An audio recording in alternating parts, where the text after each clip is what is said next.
thank you so much for joining me today. This video is my March update for my Pan Those Eyeshadows project.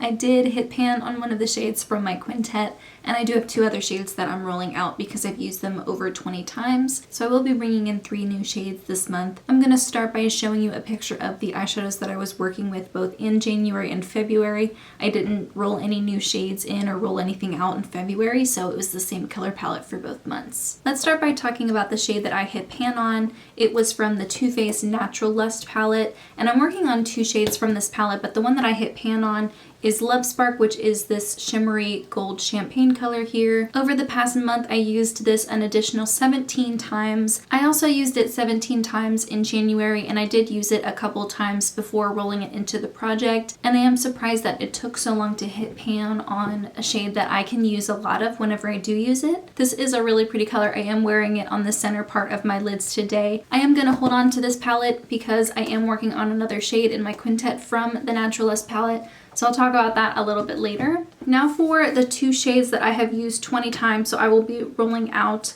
The first one is a single from Nabla, and I used this a total of 27 times, mostly on the lower lash line. But I do have a look that I'll talk about later where I used only this shade from my quintet and then a couple other shades outside of my quintet to create a really pretty cool tone look. These Nabla singles are very large, much larger than an average single. For example, this is my single from Sydney Grace, and then you can see Nabla is much larger. And I did hit pan on a Nabla single last year. It was like a champagne-y type of silvery color, and that was in the shade Luna, and that was really pretty, but it took me like 70 plus uses to hit pan, and I would use a lot more of that whenever applying it versus this shade. So I know if I do try to keep it in and hit pan, I'm gonna have it in my quintet for the majority of the year. I think having reached for this 27 times is really good. It gave me a feel for how the color performs, the formula, etc., and I'm ready to put it back in my collection and roll something new in its place. The other single in my quintet that I have used 20 times and am rolling out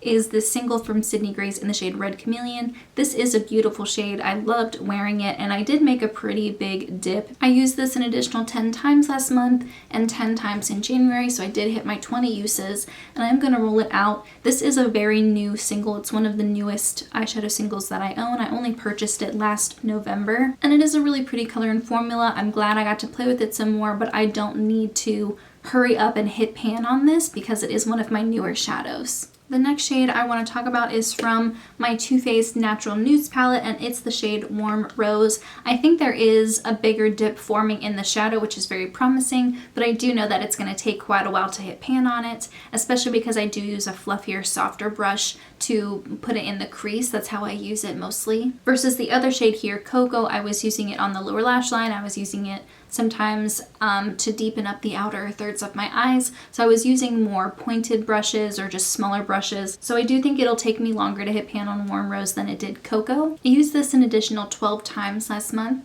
and I used it 17 times in January, so I've already hit 29 uses. I could roll it out, but I do want to try to hit pan on it. I do really love this palette and reaching for it, and it is a shade that I can use to build a lot of looks, and I don't know if I'll have a pan on it next month, but maybe the month after that. And for the last shade, we're going back to the Natural Lust palette. The shade is called Peacocking, and it is a blue shimmery shade. It is really pretty, and when you apply it wet, it is very beautiful on the lids. I love wearing it on the outer third with the lighter shade on the inner portion of my lid.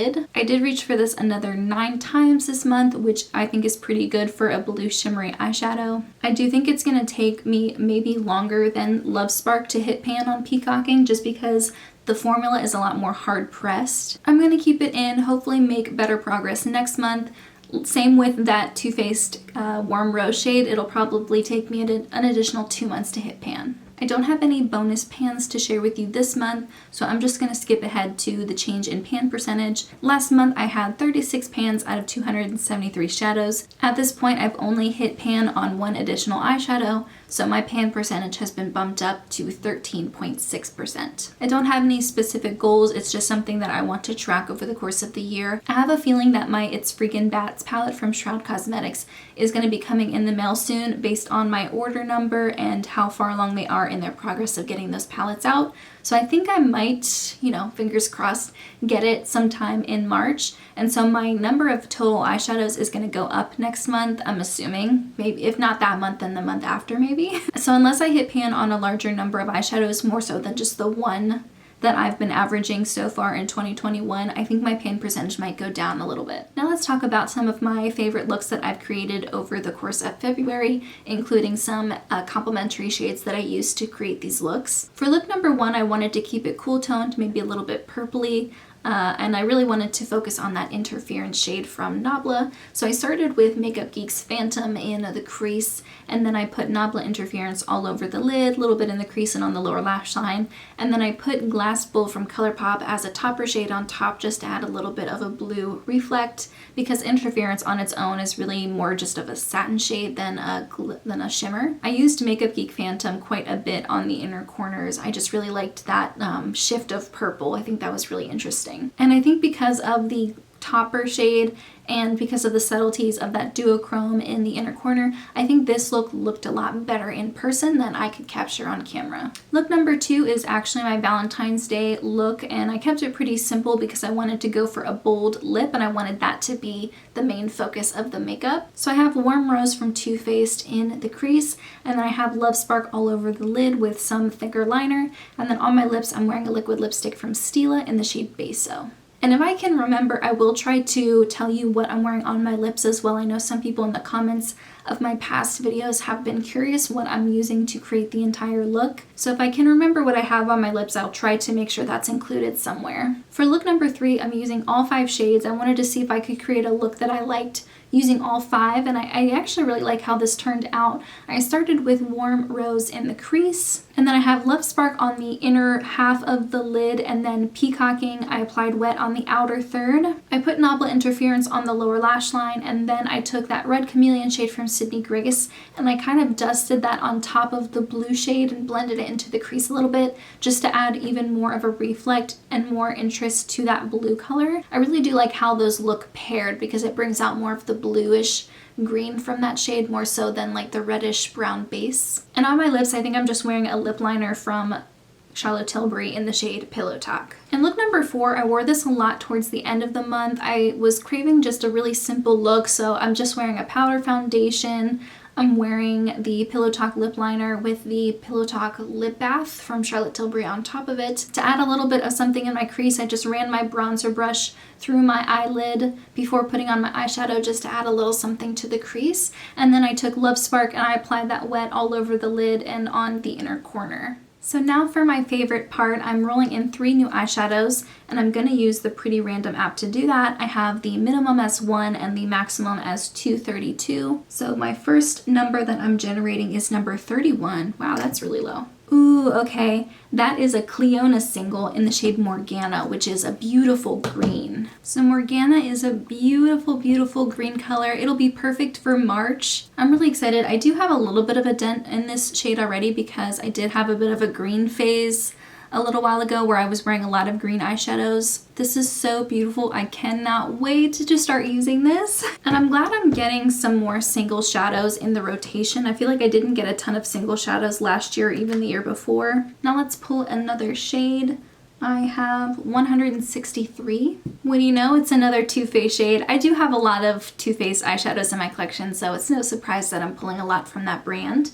And I think Almond Truffle is from the Bon Bons palette. That is right. It is this more cool-toned, mid-tone brown. It has a little bit of like a rosiness to it. That's really pretty. And I like that this one is slightly more cool-toned than Warm Rose here, also from Too Faced. This is a shade that I haven't used a ton though, so I think it'll take a while. These are more firmly pressed shades. And other than Divinity here, this will be the first matte that I'm trying to hit pan on from the palette. And I think that this is a more firmly pressed formula than Divinity. Divinity was like very loosely pressed. So that's great. I have 2 shimmers and 2 mattes right now. Now for the very last one, I have 215. Okay, that is from, I think, my Urban Decay Naked 3 palette. It's in the shade Dark Side, which is this deeper cool toned like grayish purple. That's an interesting color. I do like grays and cool tones. I think it'll take me a while to hit pan on this shade because this is a more firmly pressed formula. I would like to try maybe using that gray shade like all over to create a really smoky eye, and then putting that blue on top kind of to add like some interest and some reflect to it. And then I can use that almond truffle in the crease to help it blend a little bit better. I'm pretty excited. I think that there is enough interest to create different looks, but I think a lot of these shades go really nicely together already. And it'll be nice to get to play with the Naked 3 a little bit more. I don't reach for this that much. So I do have one warmer shade in here, but for the most part I have like some grungier, cool toned or neutral shades, and I think that's perfect for this time of year. And if I wanted to create more springy looks, I could definitely make that happen with some of the shades from this quintet. I'm always amazed at how cohesive these quintets end up being. It's so rare for me to get shades that I don't think would go together at all, that I think would make really ugly looks together. And I am glad to have two different like crease shades, two different mattes with slightly different undertones depending on what I'm trying to go for a look. But other than that, that's everything I have. Thank you so much for joining me, and I hope you have a wonderful rest of your day. Bye guys!